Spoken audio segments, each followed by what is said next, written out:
ऐसी वीडियो रोज देखने के लिए आप मेरी वीडियो को लाइक करें, इस पे कमेंट करें और अपने दोस्तों के साथ शेयर करें। और हाँ, अगर आप इस चैनल पे नए हैं तो इसे सब्सक्राइब करना ना भूलें। जब अनिका ने भूमिका से कहा कि 2 दिन के अंदर असली मास्टरमाइंड का पता चल जाएगा, तो भूमिका हैरान रह गई। मगर इससे पहले कि भूमिका अनिका से कोई और सवाल पूछती, अनिका ने अपनी आंखें बंद कर ली। कुछ ही सेकंड में अनिका गहरी नींद में सो गई। अनिका की नींद के बारे में भूमिका पहले से नंदिनी के मुंह से सुन चुकी थी, मगर आज उसने खुद अपनी आंखों से देख लिया था कि कैसे कुछ ही सेकंड के अंदर अनिका कार में बैठे बैठे इतनी गहरी नींद में सो गई थी। भूमिका कार ड्राइव करके अनिका को गुलेरिया हाउस ड्रॉप करने पहुंची। जैसे ही भूमिका गुलेरिया हाउस के दरवाजे पर पहुंची, उसने देखा कि रोहित मारवा वही दरवाजे पर खड़ा अनिका का इंतजार कर रहा था। इससे पहले कि भूमिका अनिका को जगाने की कोशिश करती, रोहित ने उसे इशारे से ऐसा करने से रोक लिया। रोहित ने धीरे से अनिका की तरफ दरवाजा खोला और बड़े ही प्यार से अनिका को अपनी बाहों में उठा लिया। अपने भाई और बिजनेस टाइकून रोहित मारवा को अनिका को इस तरह संभालते हुए देखकर भूमिका को हैरानी होने लगी थी। भूमिका ने दबी हुई आवाज में रोहित से कहा, इस तरह घर का दामाद बनकर कब तक रहोगे यहाँ पर? रोहित, तुम यह मत भूलो कि तुम मारवा परिवार की हेड हो। इस तरह राइवल कंपनी वालों के घर पर इतने दिनों तक रुक जाना हमारे खानदान के हेड को शोभा नहीं देता। रोहित ने भूमिका की बात को पूरी तरह इग्नोर कर दिया और अनिका को लेकर सीधा अंदर चला गया। रोहित ने अनिका को अपने बेड में बड़े ही प्यार से सुला दिया। अनिका के बेडरूम की लाइट ऑफ करने के बाद जब रोहित उनके बेडरूम से बाहर आया, तो भूमिका उसका पीछा करते हुए अनिका के बेडरूम के बाहर तक पहुंच चुकी थी। भूमिका ने जब अपना सवाल फिर से दोहराया, तो रोहित ने फिर से उसके सवाल को अनसुना कर दिया और बदले में भूमिका से पूछा, तुम अनिका के साथ क्या कर रही थी? रोहित के सवाल पर भूमिका ने अपने दोनों होंठ दबाते हुए रोहित से कहा, क्या कर रही थी का मतलब? हम दोनों सहेलियां हैं, कुछ काम से बाहर गई थी। रोहित भूमिका के काम के बारे में कुछ नहीं जानता था। वह बस इतना जानता था कि वह किसी मल्टीनेशनल कंपनी में काम करती थी और काफी इंडिपेंडेंट ख्यालों वाली लड़की थी। मगर आज रोहित ने अनिका को भूमिका के साथ घर लौटते हुए देखा, इसलिए शायद जिंदगी में पहली बार रोहित ने अपनी बहन से ये सवाल पूछा था। रोहित ने अपनी बात आगे बढ़ाते हुए भूमिका से पूछा, देखो, मुझसे बताओ, तुम कहाँ ले गई थी अनिका को? भूमिका ने फिर से अपने भाई रोहित मारवा को छेड़ते हुए कहा, अरे अरे रिलैक्स, लड़कियों के काफी पर्सनल काम भी होते हैं जो मर्दों को नहीं बताए जा सकते। अगर ज्यादा जलन हो रही हो तो कल सुबह तक जब आपकी होने वाली बेबी जाग जाए तो उसी से पूछ लेना। यह कहने के बाद भूमिका रोहित को देखकर मुस्कुराने लगी और रोहित कोई और सवाल पूछे इससे पहले ही वहां से चली गई। रोहित मन ही मन सोचता रहा था कि आखिर यह सब कैसे हो गया। जहां रोहित यह चाहता था कि नन्ही सी रिया भूमिका की संगत में ना रहे, वहीं अनिका भी अब भूमिका की दोस्त बन चुकी थी। यह देखकर रोहित को काफी हैरानी हो रही थी। अगले दिन सुबह जब अनिका नींद से जागी, उसने चार्जिंग से अपना मोबाइल निकाला, मगर स्क्रीन पर एक मैसेज फ्लैश होते हुए देखकर अनिका की नींद पूरी तरह उड़ गई थी। जब वह मैसेज के नोटिफिकेशन पर अनिका ने टैप करके मैसेज पढ़ा, तो उसमें किसी अननोन नंबर से अनिका को एक मैसेज आया था, जिसमें लिखा था, मुझे पता है कि सालों पहले तुम प्रेग्नेंट कैसे हुई थी। तुम्हारी जिंदगी से जुड़ा सबसे बड़ा राज मुझे पता है। पिछले 6 सालों से अनिका सिर्फ रात दिन यही जानने की कोशिश कर रही थी कि आखिर वह रोहित के बच्चों की मां कैसे बनी। अनिका मनाली लौटने से पहले रोहित को जानती तक नहीं थी। पिछली बार जब रोहित और अनिका के बीच में सारे खुलासे हुए थे, तब रोहित ने अनिका को बताया था कि अनिका ने शायद रोहित के साथ जबरदस्ती की थी, मगर अनिका जानती थी कि रोहित उस वक्त मजाक कर रहा था। शायद रोहित खुद भी सच्चाई नहीं जानता था। फिर आखिर सच्चाई क्या थी? 6 साल पहले जब अनिका को पहली बार इस बात का पता चला था कि वह प्रेग्नेंट थी, तो उसने गुलेरिया हाउस में लगे सीसीटीवी कैमरा भी चेक किए थे। वह कई दिनों तक मनाली के पुराने गुलेरिया हाउस के बाहर निकली भी नहीं थी। न ही उसे अपने साथ हुई किसी जबरदस्ती के बारे में कुछ याद था। और इतने वक्त से अनिका रोहित मारवा को इतना तो जान चुकी थी कि रोहित मारवा ऐसा आदमी नहीं था जो कभी किसी लड़की पर इस तरह की जबरदस्ती कर सके। और फिर रोहित मारवा के पीछे पूरे देश की खूबसूरत से खूबसूरत लड़की मरने मिटने के लिए तैयार थी। और उस वक्त तो अनिका काफी वजनदार और मोटी भी थी। आखिर अनिका जैसी लड़की के साथ रोहित मारवा ऐसा करता भी तो क्यों करता? कुछ देर सोचने के बाद अनिका ने मैसेज टाइप करते हुए लिखा, कौन हो तुम और यह सब कुछ कैसे जानते हो? कुछ ही सेकंड में अनिका को फिर से उस अननोन नंबर से रिप्लाई आया, क्या तुम अभी अभी जागी हो? यह मैसेज पढ़ने के बाद अनिका कुछ देर तक यह सोचती रही कि आखिर यह मैसेज करने वाला कौन हो सकता है और उसे किस तरह अनिका के बीते कल के बारे में पता था। तभी अनिका को फिर से उसी अननोन नंबर से मैसेज आया, भाई मैंने तो इसलिए पूछा क्योंकि काफी देर से हम तुम्हें रिप्लाई का इंतजार कर रहे थे। इस बार अनिका ने वन शॉर्ट मैसेज लिखते हुए पूछा, बताओ क्या जानती हो तुम? कुछ ही सेकेंड बाद फिर से उसी नंबर से रिप्लाई आया, इतनी भी जल्दी क्या है? देखो तुम्हारी जिंदगी से जुड़ा इतना बड़ा राज अगर हम तुम्हें बताएं तो बदले में तुम्हें भी हमारे लिए कुछ करना होगा। अनिका किसी तरह के ट्रैप में फंसने वाली नहीं थी। अनिका ने साफ शब्दों में लिख दिया, देखो अगर तुम मुझे ब्लैकमेल करने की कोशिश कर रहे हो तो भूल जाना कि मैं तुम्हारे लिए कुछ भी करूंगी। कुछ देर बाद अननोन नंबर से रिप्लाई आया, तो क्या तुम अपनी बेस्ट फ्रेंड को सजा दिलाने के लिए तैयार हो? यह मैसेज पढ़ने के बाद अनिका के चेहरे पर परेशानी साफ दिखाई देने लगी थी। अनिका अब जानना चाहती थी कि आखिर मैसेज भेजने वाला क्या चाहता है। अनिका ने उसे मैसेज भेजते हुए पूछा, क्या चाहते हो तुम? मैसेज भेजने वाले ने तुरंत ही इस बात का जवाब देते हुए कहा, अरे घबराओ मत, हमें कुछ नहीं चाहिए। हम तो तुम्हारे सामने दोस्ती का हाथ बढ़ाना चाहते हैं। अगर तुम हमारी ऑर्गेनाइजेशन के साथ काम करने को तैयार हो जाओ तो हम तुम्हें तुम्हारे अतीत के बारे में सब कुछ बता देंगे।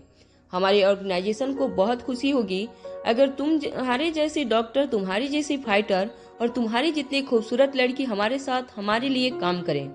बदले में हम तुम्हें और ज्यादा ताकतवर बना सकते हैं। अनिका अब इस चैट को आगे और नहीं बढ़ाना चाहती थी, इसलिए बिना कोई रिप्लाई दिए अनिका ने इंस्पेक्टर अब्बास को मैसेज करते हुए कहा, मैं आपको एक नंबर भेज रही हूँ, क्या आप पता लगा सकते हैं कि यह नंबर किसका है? उस अननोन नंबर से अनिका को 3-4 बार क्वेश्चन मार्क वाला इमोजी भेजा गया, मगर अनिका ने उस अननोन नंबर को रिप्लाई करना बंद कर दिया था। कुछ देर बाद इंस्पेक्टर अब्बास ने अनिका को मैसेज करते हुए लिखा, यह कहना बहुत मुश्किल है कि यह फोन नंबर किसके नाम पर रजिस्टर्ड है, क्योंकि यह नंबर बार बार एक नेटवर्क से दूसरे नेटवर्क पर बाउंस हो रहा है। इस नंबर को ट्रेस करना काफी मुश्किल है। इंस्पेक्टर अब्बास की बात सुनकर अनिका गुस्से से लाल हो गई।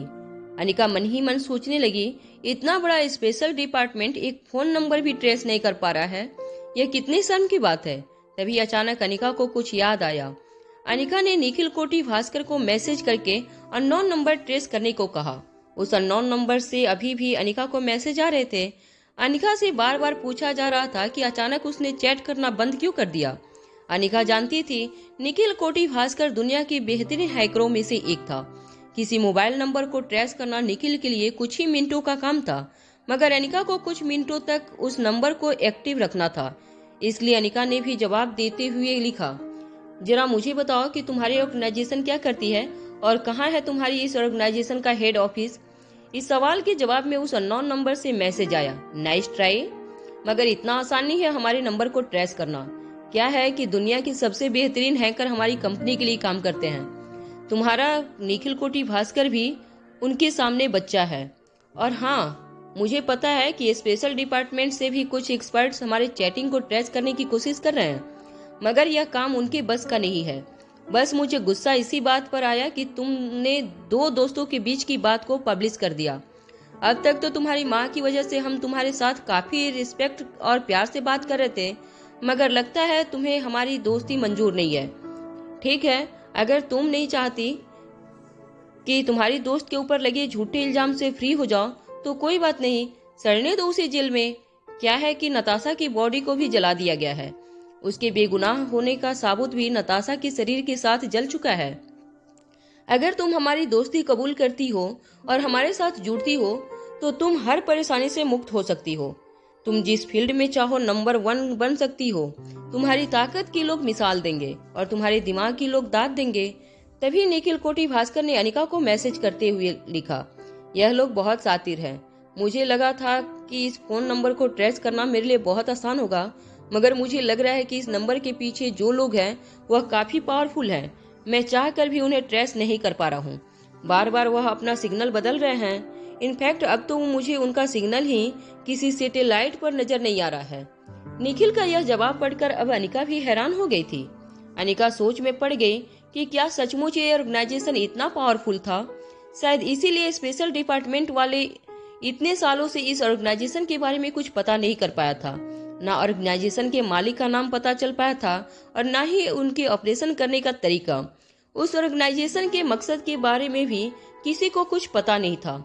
अनिका अब हैरान होकर सोचने लगी कि आखिर कौन थे यह लोग और क्या चाहते थे वह अनिका से।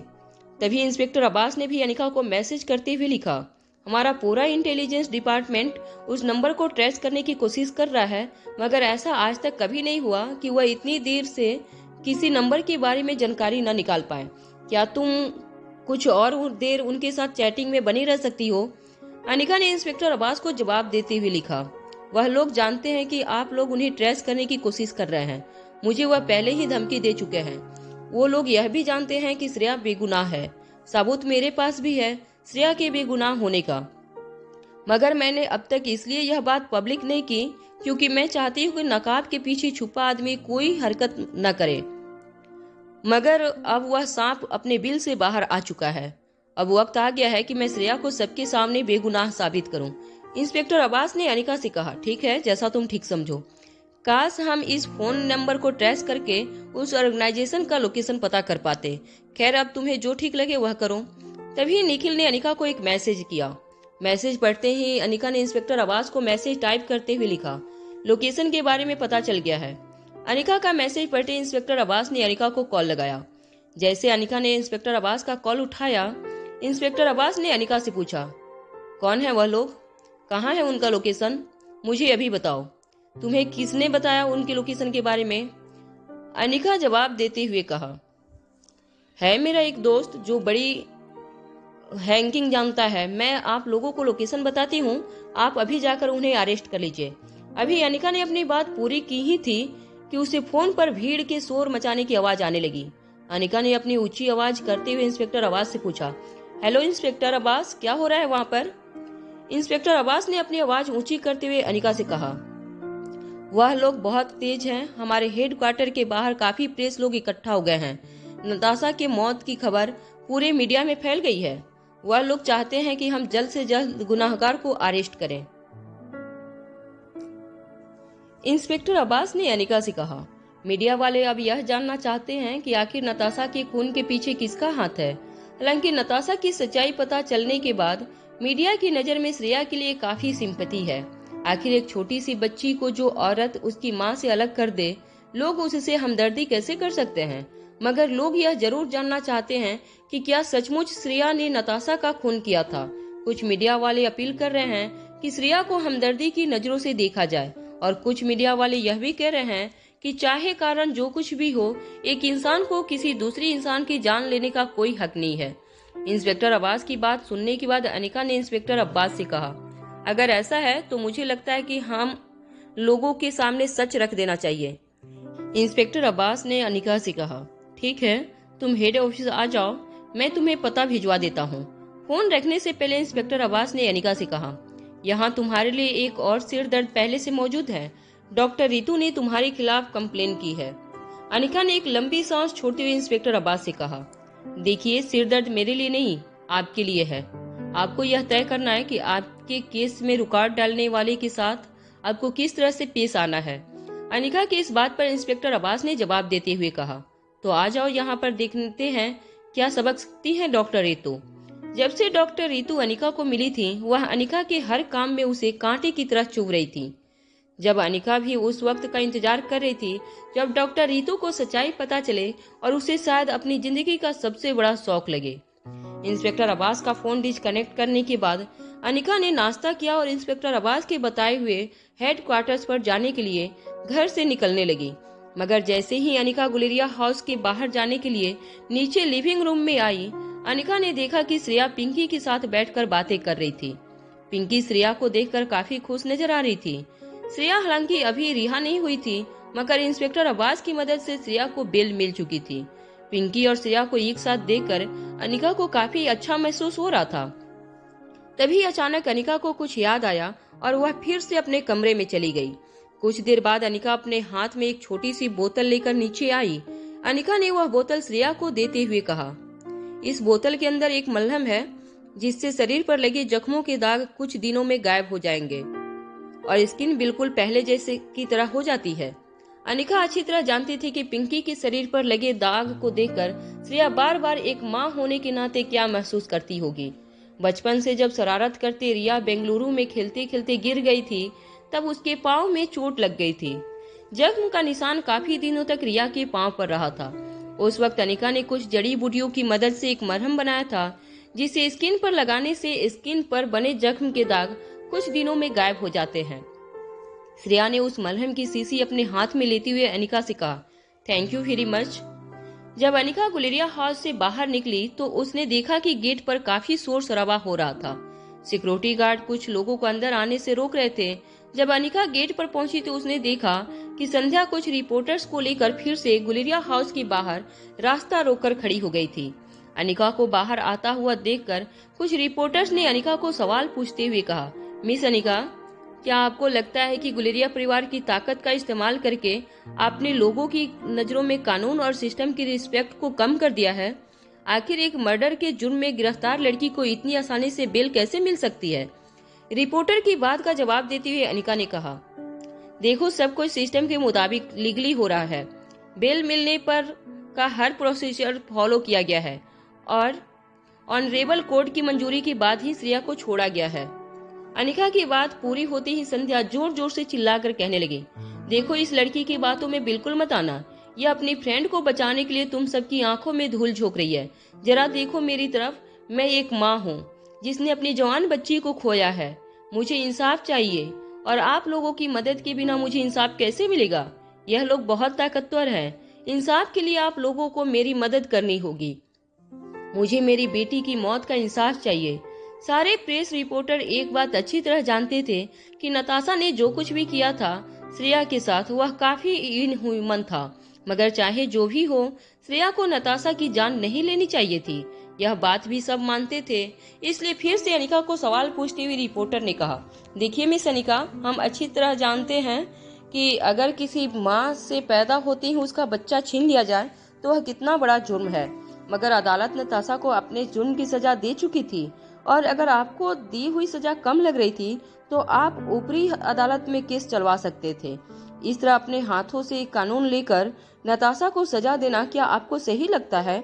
अनिका ने अपने दोनों हाथ जोड़ते हुए सारे रिपोर्टर्स को शांत करते हुए कहा, देखिए, शांत हो जाइए और मेरी बात सुनिए। अगर आप लोगों को ऐसा लगता है कि मैंने या गुलेरिया परिवार ने अपनी ताकत का इस्तेमाल करके श्रेया को बेल दिलवाने में मदद की है तो आप लोग बिल्कुल गलत सोच रहे हैं। आप लोग अभी इसी वक्त मेरे साथ पुलिस स्टेशन आकर यह जान सकते हैं कि सच्चाई क्या है। अनिका की बात सुनकर सारे रिपोर्टर्स हैरानी से एक दूसरे को देखने लगे। वह यह नहीं समझ पा रहे थे कि आखिर अनिका किस सच्चाई के बारे में बात कर रही थी। अनिका ने अपनी बात आगे बढ़ाते हुए कहा, आप सब मेरे साथ अभी इसी वक्त चल सकते हैं। मैं आप लोगों के वहां चलने के लिए अभी एक बस अरेंज करवा देती हूँ। अनिका की बात सुनते ही सिक्योरिटी गार्ड ने गुलेरिया हाउस के पार्किंग लॉट से एक बड़ी सी कारावान रिपोर्टर्स के लिए मंगवा ली। सारे प्रेस रिपोर्टर्स पहले भी गुलेरिया हाउस में दावत का मजा उठा चुके थे। गुलेरिया हाउस की हॉस्पिटैलिटी के बारे में सारे रिपोर्टर्स पहले से जानते थे। अनिका ने खुद ही सबको अपने साथ पुलिस स्टेशन आने का इनविटेशन दिया था। सारे रिपोर्टर्स इस बात को लेकर खुश थे कि शायद कहानी में कोई नया मोड़ आने वाला था और अनिका चाहती थी कि सारे रिपोर्टर्स उसके साथ पुलिस स्टेशन चले। अनिका अपनी कार में इंस्पेक्टर अब्बास के बताए हुए पुलिस स्टेशन पहुंची। इंस्पेक्टर अब्बास ने जो एड्रेस दिया था वह दरअसल एक ऊंची बिल्डिंग थी। दूर से देखकर ऐसा लग रहा था जैसे वह बिल्डिंग किसी बड़े बिजनेस एम्पायर की हेड ऑफिस थी, मगर असलियत में वह स्पेशल डिपार्टमेंट का हेड क्वार्टर था। अनिका के पीछे पीछे रिपोर्टर्स से भरी हुई बस भी स्पेशल ड्यूटी ऑफिसर के हेड क्वार्टर्स के बाहर आ पहुंची। जैसे ही अनिका अपनी कार से उतरकर हेड क्वार्टर्स के अंदर जाने लगी, अनिका को अपने सामने डॉक्टर रितु आती दिखाई देती है। जैसे ही डॉक्टर रितु अनिका के पास आई, उन्होंने कहा, चलो, अब तक तो मैं यह जान चुकी हूँ कि तुम एक स्पेशल ड्यूटी ऑफिसर हो और शायद मुझसे ज्यादा बड़े ओहदे पर हो, मगर इसका मतलब यह नहीं कि तुम बिना कारण किसी पर भी अपना हाथ उठा दो। मैं तुम्हें छोड़ने वाली नहीं हूँ। मैं तुम्हारी और इंस्पेक्टर अब्बास दोनों की रिपोर्ट हाई कमीशन में करूंगी, फिर देखती हूँ तुम्हें क्या सजा सुनाते हैं हायर ऑफिशियल्स। तभी जिन प्रेस रिपोर्टरों को अनिका ने अपने साथ बुलाया था वह प्रेस रिपोर्टर भी अनिका और डॉक्टर रितु के पास आकर खड़े हो गए। कुछ रिपोर्टरों ने डॉक्टर रितु की बात सुन ली थी, इसलिए माइक्रोफोन अनिका के मुंह के पास रखकर पूछने लगे, मिस अनिका, आप क्या कहना चाहेंगी मिस रितु के इल्जाम के बारे में? क्या सचमुच अब गुलेरिया परिवार को कानून का कोई डर नहीं रहा? क्या गुलेरिया परिवार अब इस शहर में कानून से भी ऊपर हो गया है? श्रेया के साथ जो कुछ भी हुआ वह काफी गलत था, मगर क्या आपको ऐसा नहीं लगता कि आप लोग कानून को अपने हाथ में लेकर ज्यादा गलत कर रहे हैं? इससे पहले कि अनिका सारे प्रेस रिपोर्टरों की बात का जवाब देती, उनका फोन वाइब्रेट होने लगा। जब अनिका ने अपनी फोन स्क्रीन की ओर देखा तो वहीं अननोन नंबर फ्लैश हो रहा था। अनिका ने नोटिफिकेशन टैप किया तो मैसेज में लिखा था, लगता है तुम बुरी तरह फंस गई हो। अगर लोगों के सवालों से अपने आप को बचाना चाहती हो और कानून की सख्त सजा से अपने बेस्ट फ्रेंड को, तो हमसे हाथ मिला लो। हम वादा करते हैं तुम्हें पछतावा नहीं होगा। अनिका के सामने रिपोर्टर्स का शोर हो रहा था। उसे समझ नहीं आ रहा था कि वह अननोन नंबर से आए हुए मैसेज को क्या रिप्लाई करती। अनिका के सामने खड़ी रितु ने फिर से अपनी आवाज ऊंची करते हुए सारे प्रेस रिपोर्टर्स के सामने कहा, चाहे मिस अनिका कितने भी पावरफुल हो, इसका मतलब यह नहीं कि वह कानून के साथ खिलवाड़ करें। कानून की नजर में हर मुजरिम एक जैसा ही होता है। अगर इस तरह हम पावरफुल खानदान के लोगों को बिना सजा दिए छोड़ते रहें तो वह दिन दूर नहीं जब गरीबों का जीना इस देश में मुश्किल हो जाएगा। डॉक्टर रितु की बातों में प्रेस रिपोर्टरों को सच्चाई नजर आ रही थी। अनिका के मुक्के की वजह से डॉक्टर रितु का चेहरा अभी भी सूजा हुआ नजर आ रहा था। डॉक्टर रितु का चेहरा देखकर अनिका के साथ आए हुए सारे प्रेस रिपोर्टर्स को डॉक्टर रितु की हालत पर तरस आने लगा था। सारे रिपोर्टर्स एक के बाद एक अनिका को सवाल पूछने लगे, मिस अनिका, कहीं न कहीं डॉक्टर रितु की बातों में हमें सच्चाई नजर आ रही है। क्या आप अपने बेस्ट फ्रेंड को खून के इल्जाम से बचाने के लिए गुलेरिया परिवार और मारवा परिवार के पावर का इस्तेमाल करेंगे? अगर आपने ऐसा किया तो क्या आपको लगता है कि इस देश के लोगों पर कानून का उतना ही भरोसा रहेगा जितना अब तक रहा था? नताशा ने श्रेया के साथ जो कुछ भी किया वह काफी गलत था, मगर अब आप लोग जो करने जा रहे हैं, क्या आपको लगता है कि वह सही है? अनिका समझ नहीं पा रही थी कि प्रेस रिपोर्टरों की बात का वह क्या जवाब दे। इस वक्त अनिका का दिमाग कई जगह पर एक साथ घूम रहा था। तभी उस अननोन नंबर से अनिका को फिर एक मैसेज आया जिसमें लिखा था, तुम हमारी बातों का जवाब नहीं देती। लगता है तुम हमें बहुत लाइटली ले रही हो।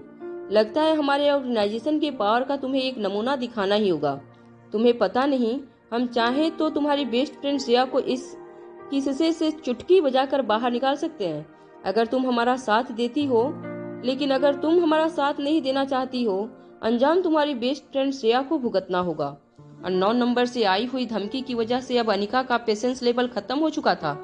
अनिका ने भी रिप्लाई करते हुए लिखा, तुम कुछ नहीं बिगाड़ सकते हो मेरी दोस्त का। जब अनिका ने यह मैसेज टाइप किया तब उसके सामने डॉक्टर रितु चुटकी बजाते हुए कहने लगी, इतना एटीट्यूड दिखाना अच्छा नहीं है। यहाँ हम लोग तुमसे कोई जवाब मांग रहे हैं और तुम हो कि फोन में चैटिंग करने से बाज नहीं आ रही। क्या समझ रखा है तुम हम लोगों को? अनिका को पहले ही कई बार कई लड़कियां परेशान कर चुकी थी, चाहे वह कामनी हो जो अनिका की खूबसूरती और इंटेलिजेंट की वजह से अनिका से जलती थी, चाहे वह डॉक्टर शालिनी हो जो अनिका और रोहित के रिश्ते की वजह से आए दिन अनिका को परेशान किया करती थी, चाहे वह व्योमा हो जो गुलेरिया परिवार पर अपनी हुकूमत कायम रखने के लिए अनिका को नीचा दिखाने की कोशिश किया करती थी। मगर डॉक्टर रितु की बात करने का तरीका और डॉक्टर रितु के इंटेंशन अनिका को काफी इरिटेट कर रहे थे। अगर सारे प्रेस रिपोर्टर ना होते तो शायद अब तक अनिका फिर से डॉक्टर रितु पर हाथ उठा चुकी होती। तभी अनिका का ध्यान फिर से अपने फोन में आए हुए मैसेज पर पड़ा जिसमें लिखा था, ठीक है, अगर तुम हमें इतना ही नजरअंदाज करना चाहती हो तो कोई बात नहीं। तुम हमें हल्के में लेने की गलती की है और इस गलती का एहसास बहुत जल्द तुम्हें हो जाएगा। जब हमारा हाथ तुम्हारे किसी करीबी के गले तक पहुंचेगा तब तुम्हें एहसास होगा कि हमसे दुश्मनी करना तुम्हें और तुम्हारे करीबियों को कितना महंगा पड़ सकता है। उस अननोन नंबर से जब अनिका को धमकी मिली तब अनिका के जेहन में एक के बाद एक अपने करीबियों की सेफ्टी के बारे में ख्याल आने लगा। अनिका अच्छी तरह जानती थी इस तरह के खतरनाक लोग परिवार के सबसे कमजोर मेंबर पर भी अटैक करने से नहीं कतराते थे। यहाँ तक कि कई बार ऐसे खतरनाक लोग जानबूझकर अपने दुश्मन के बच्चों पर अटैक किया करते थे।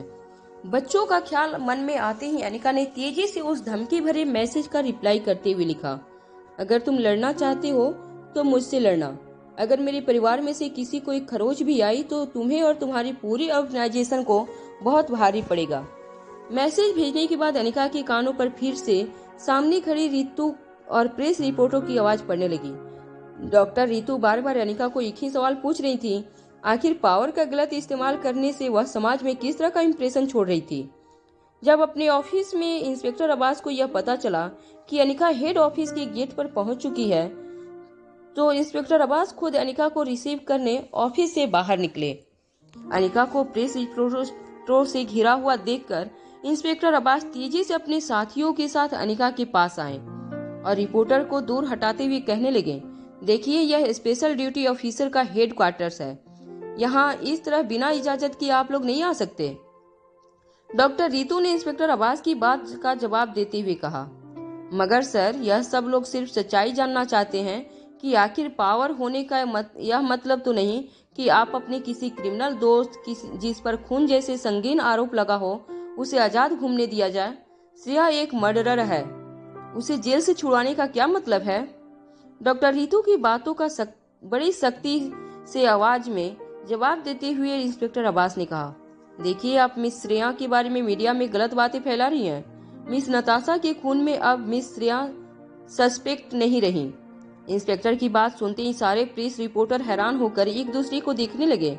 वह इतना जान चुके थे कि श्रेया के खिलाफ सारे सबूत पुलिस ने इकट्ठा कर लिए थे। फिर अचानक यह कैसे हो सकता था कि श्रेया को अचानक ही सस्पेक्ट की लिस्ट से हटा दिया गया हो। डॉक्टर रितु भी इंस्पेक्टर अब्बास की बात सुनकर चौंक गई थी। डॉक्टर रितु को समझ नहीं आ रहा था कि आखिर कुछ ही देर में श्रेया पर लगा इल्जाम हट कैसे गया।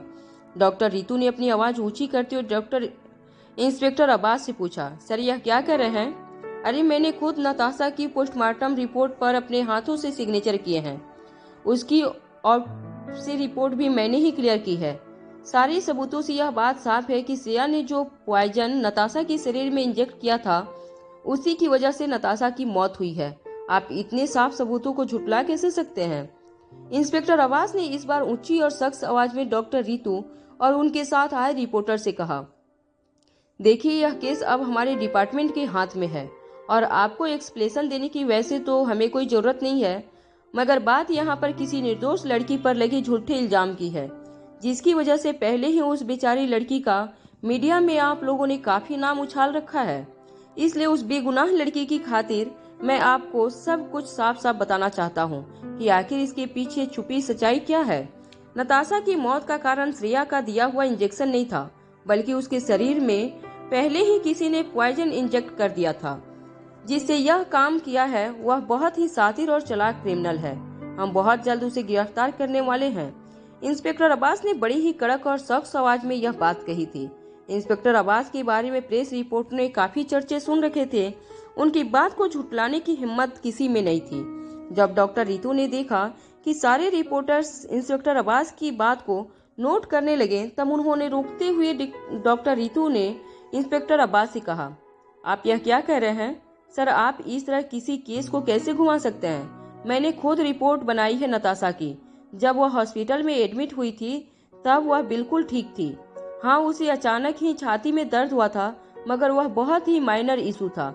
नताशा दर्द बर्दाश्त नहीं कर पाई और वह कोमा में चली गई, मगर वह बहुत जल्द कोमा से बाहर आ जाती। ऐसे केसेस कई बार हमने देखे हैं। आपके सामने खड़ी डॉक्टर अनिका ने भी तो देखा था कि नताशा के सारे बॉडी ऑर्गन बिल्कुल ठीक काम कर रहे थे, फिर अचानक ही उसकी मौत कैसे हो गई। श्रेया ने जब से वह ड्रग नताशा के शरीर में इंजेक्ट किया उसके कुछ ही देर बाद नताशा की मौत हो गई, और आप कह रहे हैं कि उसके शरीर में पहले से ही कोई जहर इंजेक्ट किया गया था। आप अपनी टीम के मेंबर को बचाने के लिए सबूत तो तोड़कर पेश कर रहे हैं, मगर मैं वह डॉक्टर हूं जिसने नताशा की पोस्टमार्टम रिपोर्ट और ऑटोप्सी रिपोर्ट खुद अपने हाथों से बनाई थी। मैं जानती हूं कि आप लोग झूठ बोल रहे हैं। डॉक्टर रितु को तो यह बात अच्छी तरह जानती थी कि अगर इंस्पेक्टर अब्बास की बात सभी लोगों ने मान ली तो लोगों को उनकी बनाई हुई रिपोर्ट पर शक होगा। डॉक्टर रितु पुलिस डिपार्टमेंट की फॉरेंसिक डॉक्टर बनना चाहती थी और वह अपनी पोजीशन हासिल करने में बस कुछ ही कदमों की दूरी पर थी। अगर इंस्पेक्टर अब्बास ने सबके सामने यह साबित कर दिया कि डॉक्टर रितु की बनाई हुई रिपोर्ट झूठी थी, तो उसके लिए पुलिस फोर्स में फॉरेंसिक डॉक्टर बनने का सपना सपना ही रह जाता। डॉक्टर रितु ने अपनी बात आगे बढ़ाते हुए इंस्पेक्टर अब्बास से कहा, मैं अच्छी तरह जानती हूँ कि यह सब कुछ आपने इस अनिका के कहने पर किया है। अचानक ही नताशा के शरीर में जहर होने की बात कहाँ से आई? यह सब कुछ आपको कैसे पता चला, जबकि मेरे पोस्टमार्टम रिपोर्ट पर साइन करने के कुछ ही देर बाद नताशा के शरीर को जला दिया गया था? फिर आखिर आपके पास नए सबूत आए कहाँ से? डॉक्टर रितु जानती थी कि बाजी पूरी तरह से उसी के हाथ में थी और आज सबके सामने वह इंस्पेक्टर अब्बास और अनिका को करप्ट साबित करके मीडिया की नजरों में हीरो बन जाएगी। और अगर ऐसा हो गया तो बहुत जल्द पुलिस डिपार्टमेंट में डॉक्टर रितु अपनी जगह पक्की कर लेगी। जब डॉक्टर रितु को लगने लगा कि अब बाजी पूरी तरह से उसके हाथ में थी, तभी अनिका ने सबके सामने ऐलान कर दिया, नताशा की बॉडी को अब तक जलाया नहीं गया है। नताशा का शरीर इस वक्त स्पेशल डिपार्टमेंट के फॉरेंसिक लैब में है और अगर आप लोगों को मेरी बात पर यकीन नहीं होता तो मुझे यकीन है कि आप लोग इंस्पेक्टर अब्बास की बात को जरूर मानेंगे। आप लोग इंस्पेक्टर अब्बास को पूछ सकते हैं कि मैं जो कुछ भी कह रही हूँ वह सच है या नहीं। अनिका की बात सुनने के बाद सारे प्रेस रिपोर्टर फटी हुई आंखों से इंस्पेक्टर अब्बास को देखने लगे। इंस्पेक्टर अब्बास ने ऊंची आवाज में कहा, मिस अनिका, जो कुछ भी कह रही है वह सब सच है। नताशा का पार्थिव शरीर इस वक्त हमारे फॉरेंसिक लेबोरेटरी में एक्सपर्ट की निगरानी में है। इंस्पेक्टर अब्बास की बात सुनने के बाद सारे प्रेस रिपोर्टर को यकीन हो चुका था कि नताशा का पार्थिव शरीर अभी जलाया नहीं गया था, मगर लोग यह सोचकर हैरान थे कि आखिर जिस शरीर को जलाया गया था वह शरीर किसका था। डॉक्टर रितु भी यह बात अच्छी तरह जानती थी कि इंस्पेक्टर अब्बास अगर यह बात इतनी कॉन्फिडेंटली कह रहे थे कि नताशा का शरीर उनके कब्जे में था तो यह बात झूठ नहीं हो सकती।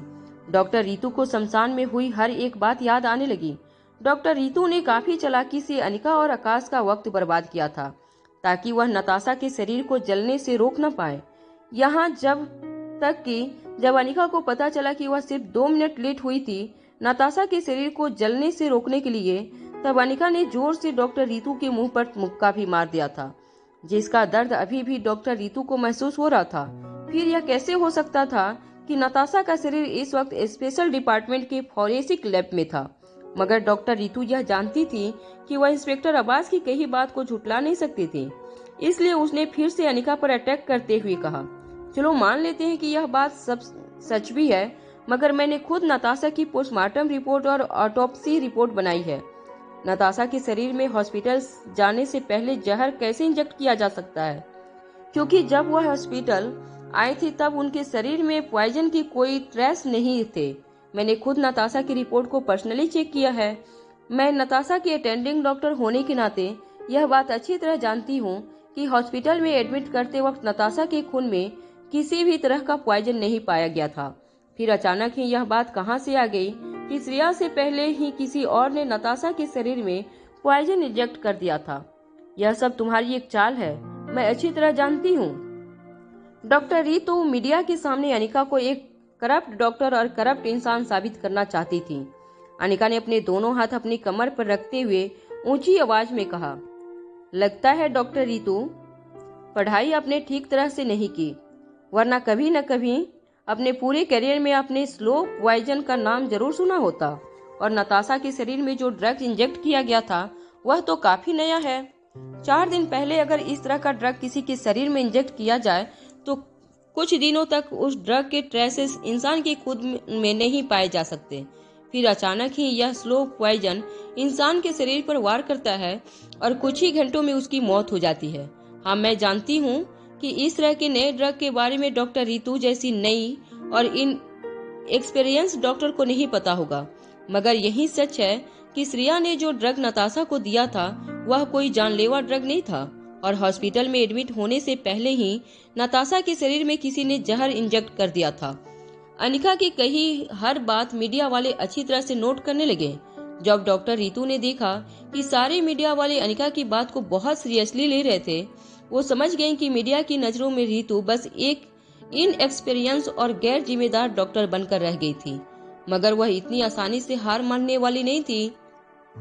डॉक्टर रितु ने फिर से अनिका पर अटैक करते हुए कहा, चलो अगर तुम्हारी यह सारी गोल गोल बातें सच भी मान ली जाए, तब भी एक बात तो तुम नहीं झुटला सकती कि तुमने नताशा के शरीर को जबरदस्ती अपने कब्जे में लिया है। और यह बहुत बड़ा कानूनी अपराध है। जैसे ही डॉक्टर रितु ने यह बात कही, ऑफिस के अंदर से लोगों के कानों पर एक बड़ी स्वीट सी आवाज पड़ी। कौन कहता है कि स्पेशल डिपार्टमेंट में अगर किसी के पार्थिव शरीर को कब्जे में लेना चाहे तो उसे चोरी कहा जाएगा? स्पेशल डिपार्टमेंट को यह हक है कि वह जब चाहे अपने केस से जुड़े किसी भी सबूत को अपने कब्जे में ले सकता है। ऑफिसर भूमिका मारवा को अपने सामने खड़ा देखकर डॉक्टर रितु के हाथ पांव खड़े हो गए। डिपार्टमेंट और डिपार्टमेंट से जुड़े रहने वाले सभी लोगों ने भूमिका के बड़े किस्से सुन रखे थे। डॉक्टर रितु ने यह कभी नहीं सोचा था कि इस तरह अनिका के बचाव में ऑफिसर भूमिका उनके सामने आकर खड़ी हो जाएंगी। डॉक्टर रितु तो यह समझ नहीं पा रही थी कि आखिर अनिका ने इतने बड़े ऑफिसर्स को अपने जाल में कैसे फंसाया था और कैसे स्पेशल डिपार्टमेंट के इतने बड़े बड़े ऑफिसर्स अनिका से इतने इम्प्रेस थे कि वह लोग अनिका के खिलाफ एक शब्द भी नहीं सुन सकते थे। डॉक्टर रितु अब समझ चुकी थी कि बाजी अब पूरी तरह से उसके हाथ से निकल चुकी थी। इसलिए अपने चेहरे पर एक हल्की सी मुस्कान लाते हुए डॉक्टर रितु ने कहा, जी हाँ ऑफिसर भूमिका, मैं अच्छी तरह जानती हूँ कि अगर आप लोगों ने कोई फैसला लिया होगा तो बहुत सोच समझ कर लिया होगा, मगर यह सारी बातें मैं जानती नहीं थी। माफ करना, मुझसे एक बहुत बड़ी गलती हो गई। डॉक्टर रितु अब जान चुकी थी कि अब उसे अगर अनिका से बदला लेना था तो उसे किसी और मौके की तलाश करनी होगी, मगर मन ही मन उसने सोच लिया था कि वह अपनी इस बेइज्जती का अनिका से जरूर बदला लेगी। अपनी बात पूरी करने के बाद डॉक्टर रितु वहां से जाने लगी। तभी अनिका ने डॉक्टर रितु को रोकते हुए कहा, रुको, अभी मेरी बात पूरी नहीं हुई। जब नताशा को जेल में हुई बेहोशी के बाद हॉस्पिटल ले आया गया था, तब नताशा के लिए पुलिस डिपार्टमेंट से जो डॉक्टर रितु को नताशा की अटेंडिंग डॉक्टर अपॉइंट किया गया था। डॉक्टर रितु यह अच्छी तरह जानती थी कि नताशा का केस पूरा होने के बाद डॉक्टर रितु को पुलिस डिपार्टमेंट में परमानेंट फॉरेंसिक एक्सपर्ट की पोजीशन पर अपॉइंट किया जाएगा। अब तक सब कुछ डॉक्टर रितु के प्लान के मुताबिक चल रहा था। डॉक्टर रितु की पोजीशन भी उन्हें पक्की होती नजर आ रही थी और अनिका को भी सबके सामने नीचा दिखाने में डॉक्टर रितु कामयाब हो रही थी। मगर अब बाजी पूरी तरह से पलट चुकी थी। इंस्पेक्टर अब्बास और स्पेशल ऑफिसर भूमिका अनिका के सपोर्ट में खड़े हो चुके थे। यहाँ तक कि नताशा की लाश भी उन्हीं के कब्जे में थी। डॉक्टर रितु को डर था कि कहीं स्पेशल डिपार्टमेंट अनिका के साथ मिलकर पोस्टमार्टम में कोई ऐसा राज बाहर ना निकाले जिससे डॉक्टर रितु की नेग्लिजेंस के बारे में पूरी दुनिया जान ले। इसलिए डॉक्टर रितु ने इस वक्त वहां से निकल जाना ही बेहतर समझा। मगर जैसे ही वापस जाने के लिए डॉक्टर रितु अपने कदम बढ़ाने लगी, अनिका ने उसे रोकते हुए कहा, डॉक्टर रितु, जाने से पहले आपको मेरे कुछ सवालों का जवाब देना होगा। डॉक्टर रितु हैरान होकर इंस्पेक्टर अब्बास को देखने लगी, मगर वह अब तक समझ चुकी थी कि इंस्पेक्टर अब्बास उसकी कोई मदद करने वाले नहीं थे। अनिका ने डॉक्टर रितु से पूछा, अच्छा मुझे यह बताइए डॉक्टर रितु कि नताशा की लाश को अंतिम संस्कार के लिए भेजने से पहले क्या आपको यकीन था कि आपको नताशा की लाश को अच्छी तरह एग्जामिन कर लिया है? अनिका के सवाल पर डॉक्टर रितु के चेहरे पर परेशानी साफ नजर आ रही थी। सारे प्रेस रिपोर्टर भी अब रितु के जवाब का इंतजार कर रहे थे। अटकती हुई आवाज में डॉक्टर रितु ने जवाब देते हुए कहा, देखिए, मैं एक नई फॉरेंसिक एक्सपर्ट हूँ। हो सकता है मुझे बाकी एक्सपर्ट जितना एक्सपीरियंस नहीं है और इसलिए शायद मैंने कुछ चीजों को नजरअंदाज कर दिया हो, मगर मैं वापस जाकर फिर से एक इंस्पेक्शन रिपोर्ट बनाती हूँ और फिर से सबमिट करती हूँ। डॉक्टर रितु जानती थी कि ऐसा कहकर वह अपनी ही काबिलियत को सबके सामने नीचा दिखा रही थी, मगर इस वक्त डॉक्टर रितु को किसी तरह इस जगह से निकलना था। अपना जवाब पूरा करते ही डॉक्टर रितु फिर से जाने की कोशिश करने लगी। तभी अनिका ने डॉक्टर रितु को रोकते हुए कहा, मुझे नहीं लगता है एज ए डॉक्टर तुम्हारी काबिलियत में कोई कमी है। हाँ, मगर मुझे यह जरूर लगता है कि तुम्हारी नीयत में जरूर कोई खोट है। अनिका की बात सुनते ही सारे रिपोर्टर्स फिर से हैरान होकर रितु की ओर देखने लगे। अनिका की बात सुनकर रितु का मुंह खुला का खुला रह गया। रितु ने इंस्पेक्टर अब्बास की ओर देखकर पूछा, आप यह किस तरह की बात कर रही हैं अनिका जी? मेरी नीयत में क्या खोट हो सकता है भला? तभी अनिका की बात को भूमिका ने आगे बढ़ाते हुए कहा, अगर नीयत में खोट नहीं थी तो जरा मुझे बताओ कि इतनी जल्दी क्या थी तुम्हें नताशा के शरीर को डिस्पोज करने की? लड़खड़ाती हुई आवाज में इस बात का जवाब देते हुए डॉक्टर रितु ने कहा, मुझे लगा कि शायद गर्मी के मौसम में लाश को ज्यादा देर हॉस्पिटल में रखना ठीक नहीं होगा। डिंक पोजीशन जल्दी शुरू हो जाएगी और मुझे लगा था कि बाकी सारी फॉर्मेलिटीज भी पूरी हो गई है, इसलिए मैंने लाश को परिवार के हवाले कर दिया। भूमिका ने अपनी आवाज ऊंची करते हुए कहा, फॉर्मेलिटीज इतनी जल्दी पूरी कैसे हो सकती है? आखिर तुमने इस लड़की पर खून का इल्जाम लगाया था और फिर उससे जुड़े सबूत को इतनी जल्दी मिटाने की जरूरत क्या थी? कहीं ऐसा तो नहीं कि जिस किसी ने भी नताशा को जहर दिया था तुम उसके साथ मिलकर सबूत मिटाने की जानबूझकर कोशिश कर रही थी? भूमिका की बात सुनते ही डॉक्टर रितु के चेहरे का रंग उड़ गया। डॉक्टर रितु ने इंस्पेक्टर अब्बास की ओर देखते हुए कहा, सर यह ऑफिसर भूमिका क्या कर रही हैं? मुझ पर इस तरह का इल्जाम मत लगाइए सर। डॉक्टर रितु अच्छी तरह जानती थी कि नेग्लिजेंस ऑफ ड्यूटी के इल्जाम में हो सकता है पुलिस डिपार्टमेंट रितु को कुछ और दिनों तक इंटर्नशिप पर रख सके, लेकिन अगर डॉक्टर रितु पर करप्शन के चार्जेस लगाए गए तो न सिर्फ पुलिस डिपार्टमेंट में फॉरेंसिक डॉक्टर की हैसियत से जुड़ना रितु को भूलना होगा, बल्कि उसकी डॉक्टरी का लाइसेंस भी छीना जा सकता था। डॉक्टर रितु को पैनिक हुआ देखकर भूमिका ने फिर से कड़क आवाज में डॉक्टर रितु से पूछा, बताओ हम सब लोगों को क्या जरूरत थी तुम्हें नताशा की लाश को इतनी जल्दी डिस्पोज करने की, जबकि हॉस्पिटल में लाशों के लिए कोल्ड स्टोरेज रूम्स बनवाए गए हैं? डॉक्टर रितु बार बार इंस्पेक्टर अब्बास और बाकी प्रेस रिपोर्टरों के सामने देखते हुए कहती रही कि देखो मुझसे गलती हो गई है, मगर इस बार मुझ पर करप्शन के चार्जेस लगाना ठीक नहीं है। मैं मानती हूँ कि एक डॉक्टर होने की हैसियत से मुझसे गलती हो गई है, मगर मैं किसी के साथ मिली नहीं हूँ। तभी भूमिका ने इंस्पेक्टर अब्बास की ओर देखकर कहा, सर यह स्पेशल डिपार्टमेंट से जुड़ा हुआ केस, मुझे लगता है हमें अभी इस लड़की को हिरासत में लेना चाहिए। She can be dangerous of our case. Doctor Ritu ये अच्छी तरह जानती थी कि inspector Abbas special duty officer थे। किसी को अरेस्ट करने के लिए उन्हें पहले परमिशन की जरूरत नहीं थी। वह अरेस्ट करने के बाद अपनी रिपोर्ट के कारण बता सकते थे।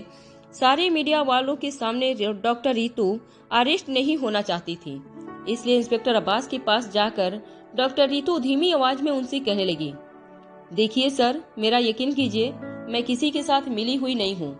मैं नहीं जानती साजिश के पीछे कौन है, बल्कि मुझे लग रहा है मैं इस वक्त खुद किसी साजिश का शिकार हो रही हूँ।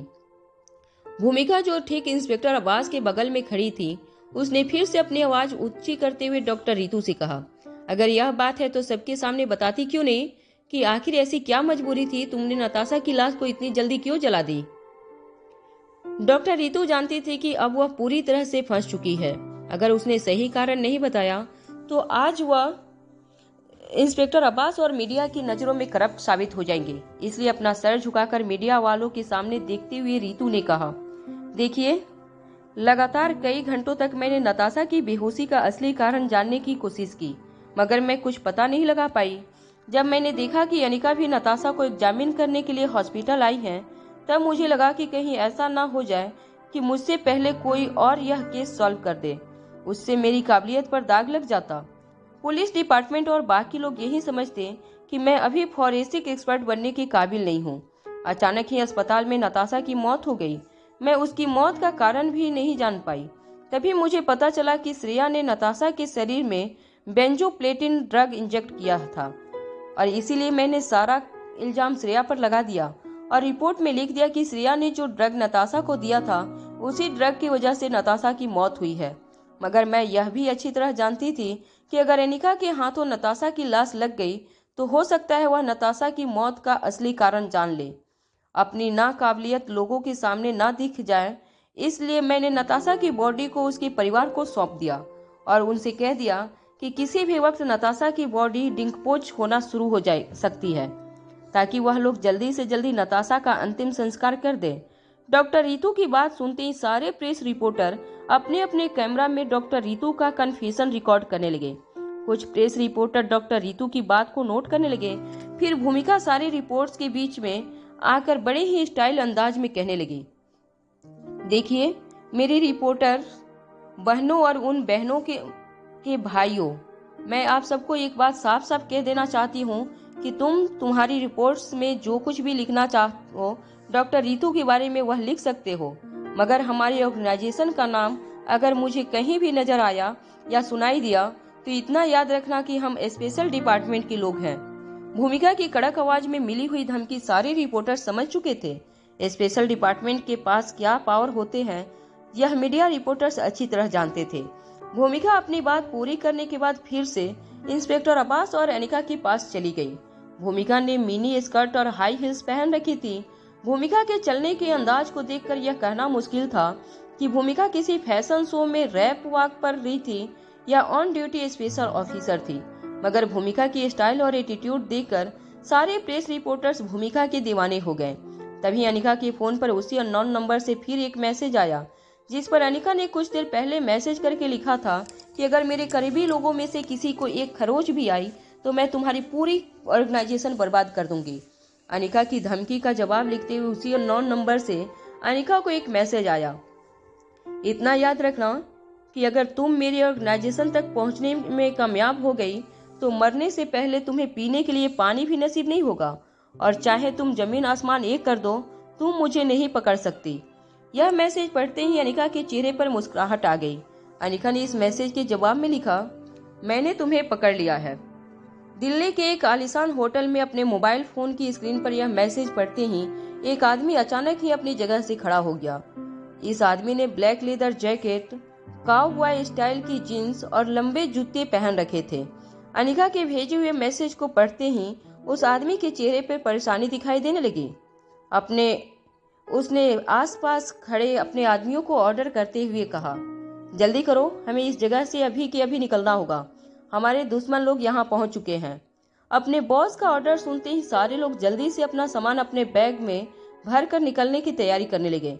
लेदर जैकेट पहने बॉस ने जब उनसे कहा जल्दी करो तो सारे लोग अचानक ही जगह छोड़कर निकलने के लिए बाहर की ओर जाने लगे। वहां अपने फोन की ओर देखकर मुस्कुरा रही अनिका पीछे चुपचाप भूमिका आकर खड़ी हो गई। अनिका के फोन में झांकती हुई भूमिका ने अनिका से पूछा, क्या बात है, किसको मैसेज करके इतनी मुस्कुराहट आ रही है मैडम के चेहरे पे? कहीं मेरे भाई के साथ डबल टाइमिंग तो नहीं कर रही? अगर कोई बहुत ही हैंडसम लड़का मिल गया हो तो मुझे पास कर देना, मगर तुम मेरे भाई के अलावा किसी के बारे में सोच भी नहीं सकती। तभी अनिका ने मुस्कुराते हुए अपना फोन भूमिका के हाथ में दे दिया। मैसेज पढ़ते ही भूमिका ने अनिका से कहा, इस नंबर की जो लोकेशन तुमने हमें भेजी थी वह एक होटल है। होटल में फॉरेन से कई गेस्ट ने पिछले दिनों चेक इन किया है, मगर हमने सबसे पूछताछ कर ली है, मगर हमें कोई सस्पिशियस आदमी नहीं मिला। फिर तुमने उसे यह मैसेज क्यों भेजा? अनिका ने मुस्कुराते हुए कहा, मैं देखना चाहती हूँ कि यह मैसेज पढ़ने के बाद क्या वह चूहा अपने बिल से बाहर निकलता है या नहीं। भूमिका ने अचानक ही अनिका की ओर देखकर होटल के बाहर खड़े अपने एक ऑफिसर को फोन लगाते हुए कहा, देखो क्या अभी अभी कोई गेस्ट जल्दी जल्दी में चेकआउट करके बाहर निकला है। फोन डिस्कनेक्ट करने के बाद भूमिका ने अनिका से कहा, वाह क्या प्लान बनाया है। यह मैसेज देखकर अगर वह अपने आदमियों के साथ वह होटल चेकआउट करता है तो हमारे आदमी होटल से बाहर निकलते ही उसे अरेस्ट कर लेंगे। वहां होटल के कमरे से अपने आदमियों के साथ वह लेदर जैकेट पहना आदमी बाहर निकलने लगा, मगर दरवाजे तक पहुंचने के बाद आगे चल रहा उनका बॉस अचानक ही अपनी जगह पर रुक गया। फिर तेजी से कमरे की खिड़की के पास गया और नीचे देखने लगा। उसने देखा कि नीचे सब कुछ बिल्कुल नॉर्मल नजर आ रहा था। तभी अचानक एक बात बिजली की तरह उसके दिमाग में चमकी। कुछ सेकंड तक हैरान रहने के बाद अचानक ही वह जोर जोर से हंसने लगा। उसके आदमियों में से उसके एक करीबी आदमी ने पूछा, बॉस यह आप किस तरह हंस रहे हैं? अपने आदमी की बात का जवाब देते हुए उनके बॉस ने कहा, अरे भाई मैं अपने आप पर हंस रहा हूँ। उस लड़की की चालाकी पर मुझसे हैरानी हो रही है। वह लड़की मेरी उम्मीद से काफी ज्यादा तेज और चालाक है। चूहे को बिल से निकलवाने के लिए यह लड़की रोटी नहीं दिखाती, बस रोटी की फोटो रखती है। पसंद आया मुझे इस लड़की का यह अंदाज भी पसंद आया। बहुत जल्द मैं इस लड़की को अपना गुलाम बना लूंगा। बहुत नाज है उसे अपनी काबिलियत पर, मगर यह लड़की एक बात नहीं जानती कि कुछ ही दिनों में यह लड़की मेरी गुलाम बनने वाली है। कुछ देर तक अनिका, भूमिका और इंस्पेक्टर अब्बास होटल के बाहर खड़े अपने आदमियों की कॉल का इंतजार करते रहे। भूमिका ने अपने स्पेशल ड्यूटी ऑफिसर को फोन लगाया। फोन कनेक्ट होते ही भूमिका ने उन ऑफिसर से पूछा, एनी प्रोग्रेस? उस ऑफिसर ने जवाब देते हुए कहा, नो मैडम, कुछ लोगों ने होटल से चेकआउट तो किया है, मगर उनकी पूछताछ करने पर हमें किसी तरह का कोई शक नहीं हुआ। उनके पासपोर्ट, उनके सारे डॉक्यूमेंट्स बिल्कुल क्लियर थे। मुझे लगता है हम जिसकी तलाश में हैं उसने अब तक होटल से चेकआउट नहीं किया है। भूमिका ने अपना फोन लाउड स्पीकर पर रखा था। उस ऑफिसर्स की बात सुनने के बाद इंस्पेक्टर अब्बास और अनिका ने भी सुन ली थी। फोन डिस्कनेक्ट होने के बाद अनिका ने इंस्पेक्टर अब्बास से कहा, मुझे लग रहा है कि वह जान चुका है कि मैं उसे बाहर निकालने के लिए प्रोवोक कर रही थी। तभी इंस्पेक्टर अब्बास ने अनिका और भूमिका से कहा, मुझे लगता है हमें उस होटल में चलकर देखना चाहिए, क्या पता कहीं कोई सुराग मिल जाए। ये सुनते ही अनिका और भूमिका भी इंस्पेक्टर अब्बास की बात से कन्विंस हो गए और तीनों इंस्पेक्टर अब्बास की जीप में बैठकर उस होटल की ओर जाने लगे। होटल पहुंचते ही तीनों होटल लॉबी में कोने में जाकर बैठ गए। वो होटल दिल्ली के साउथ में बना एक 7 स्टार होटल था, जहां देश विदेश से रोज काफी गेस्ट आया जाया करते थे। लोगों की भीड़ में उस चेहरे को पहचानना काफी मुश्किल था। भूमिका ने अचानक ही मन एक प्लान बना लिया और इंस्पेक्टर अब्बास से कहा, मुझे लगता है कि हम नकाब के पीछे छुपे इंसान को बाहर निकालना चाहते हैं, तो मुझे कुछ दिनों तक अंडर कवर इसी होटल में एक कमरा बुक करके रखना चाहिए। भूमिका की इस प्लान के बारे में कुछ देर सोचने के बाद इंस्पेक्टर अब्बास ने कहा, देखो मुझे लगता है कि ये ऑर्गेनाइजेशन काफी खतरनाक है। तुम्हारा इस तरह यहाँ अकेले रहना ठीक नहीं होगा, मगर मुझे तुम्हारा प्लान काफी अच्छा लगा। अगर हम इसी होटल में रुककर उन्हें ढूंढने की कोशिश करें तो शायद कुछ दिनों में हमें इस ऑर्गेनाइजेशन के बारे में कुछ क्लू मिल जाएगा। मैंने पता किया है कि इस होटल में 40 फ्लोर हैं और कुछ मिलाकर 300 कमरे।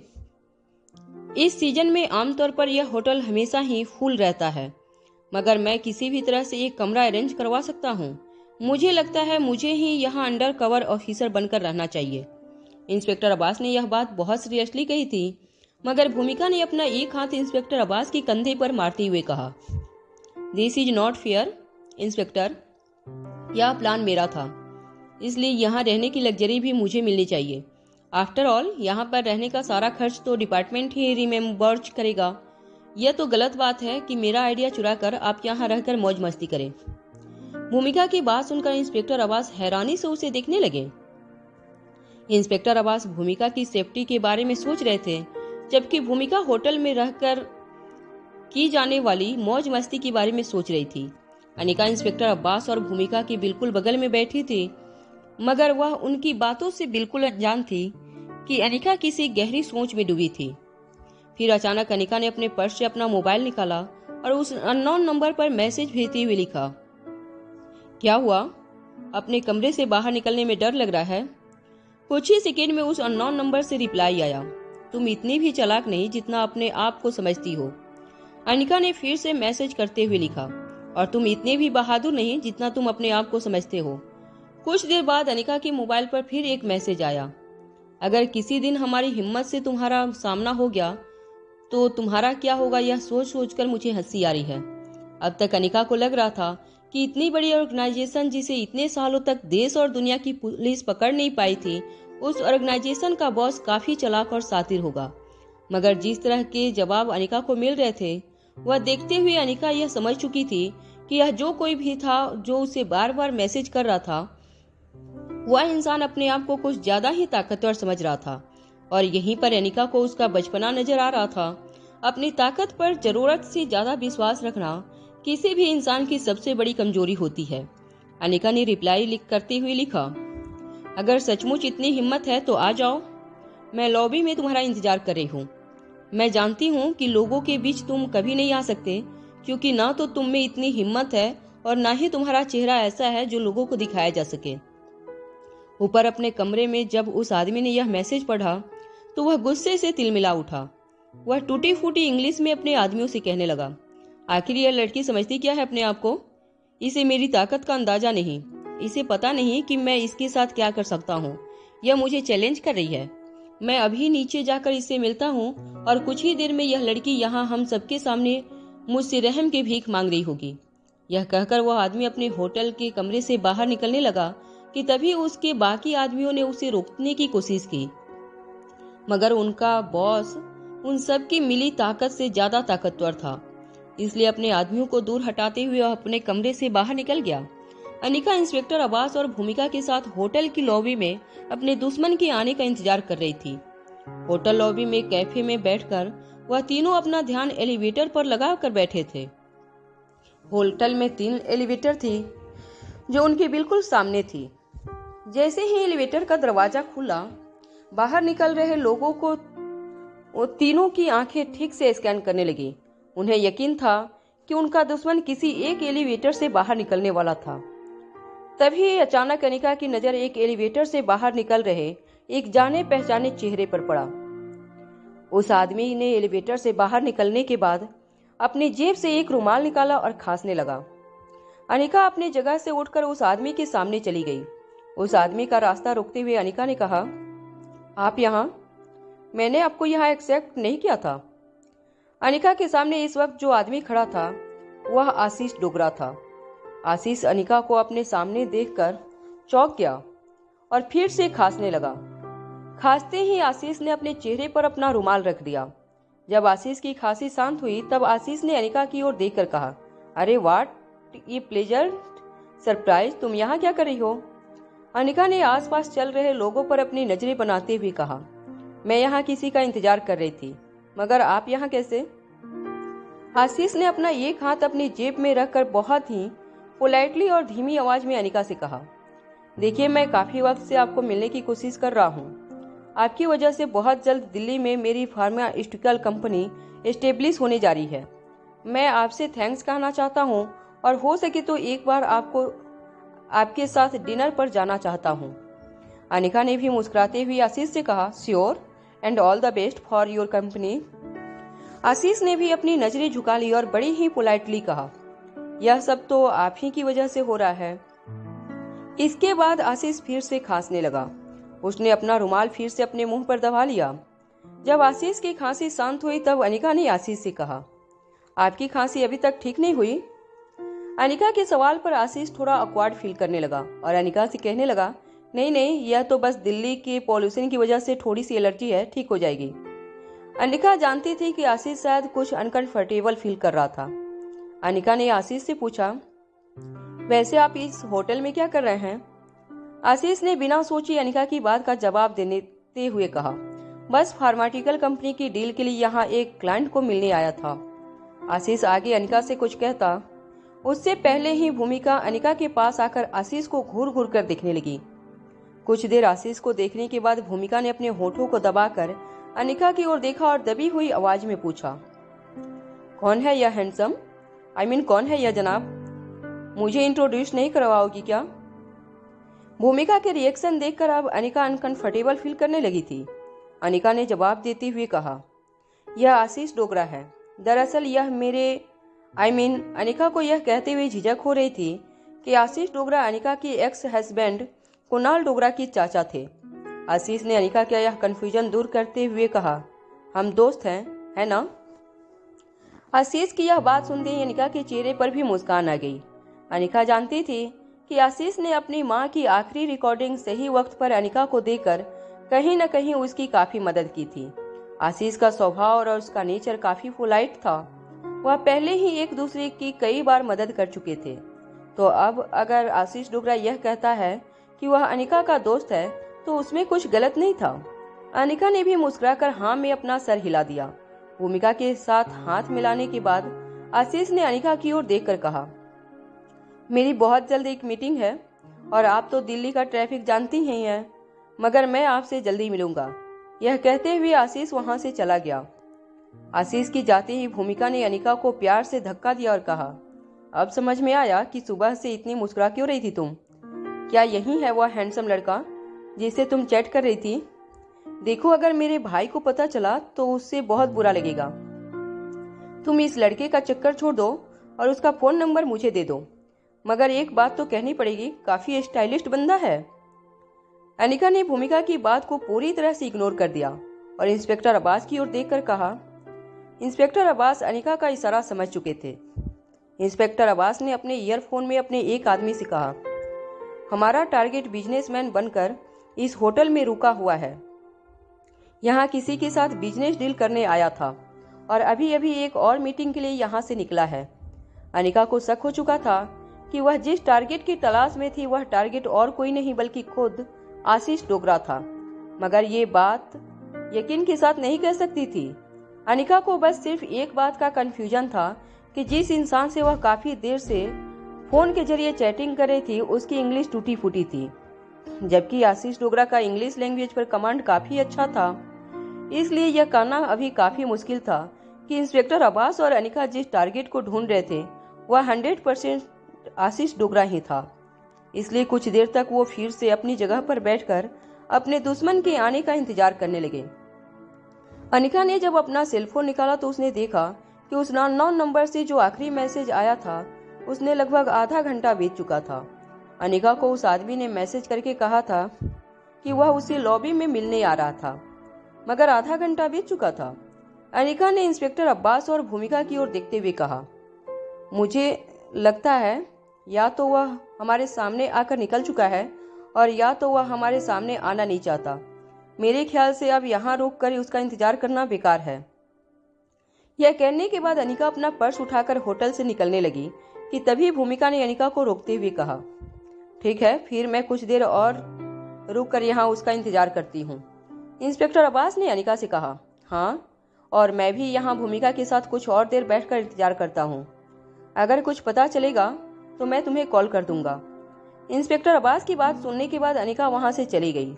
अनिका के जाते ही भूमिका ने अपना फोन निकाला और रोहित को कॉल लगाकर कहा, हाँ बाबा, वह यहाँ से निकल चुकी है। अब हम क्या कर रहे थे? यह बात तुम अपनी होने वाली बीवी से पूछोगे तो ज्यादा अच्छा होगा। एक बहन होने के नाते जितनी डिटेल मैं तुमसे शेयर कर सकती थी मैंने कर दी है। इससे आगे मैं तुम्हें कुछ नहीं बता पाऊंगी। I am sorry. जब अनिका गुलेरिया हाउस पहुंची तो रोहित मारवा पार्किंग लॉट में खड़ा अनिका के लौटने का इंतजार कर रहा था। अनिका को कार से उतरते देखी रोहित अनिका के सामने आकर खड़ा हो गया। इस तरह रोहित को अपने सामने देखकर अनिका चौंक गई। ऐसा लग रहा था जैसे रोहित की आंखों में अनिका के लिए कोई शक पैदा हो रहा था।